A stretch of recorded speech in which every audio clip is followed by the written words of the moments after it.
500 సంవత్సరాల పూర్వం ప్రగతిపురం అనే గ్రామంలో జంగయ్య అనే వ్యక్తి ఉండేవాడు. ఇతను చాలా మంచివాడు. ఇతను పరోపకారి, బాగా విద్య నేర్చుకున్నాడు, మంచి శివభక్తుడు కూడా. ఈమె జగ్గయ్య భార్య మనోహరి. ఇంటి పని, వంట పని, భర్తకు సేవలు చేస్తూ భర్తతో కలిసి చాలా సంతోషంగా ఉంటుంది.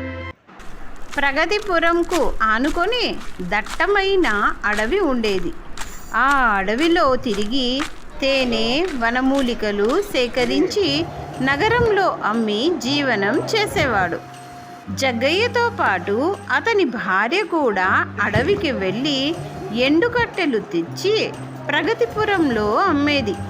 ఆ వచ్చిన డబ్బులతో జగ్గయ్యకు చేదోడు వాదోడుగా ఉండేది.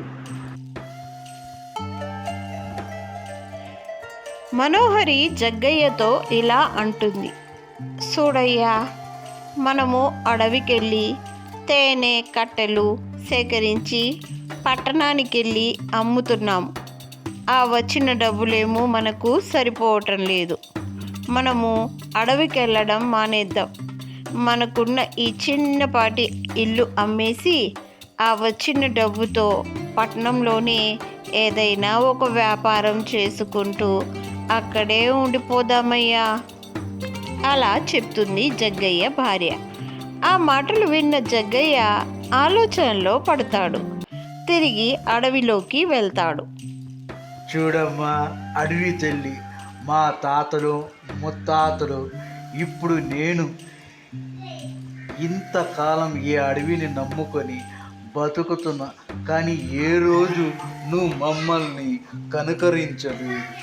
ఇంకా మా కష్టాలు తీరలేదు. నేను శివభక్తుని, ఇన్ని సంవత్సరాల నుంచి శివుని కొలుస్తున్నాను. కానీ శివుడు ఏ రోజు నా కష్టాలను తీర్చలేదు. ఇప్పుడు నేను ఈ అడవిని వదిలి వెళ్ళే పరిస్థితి వచ్చింది.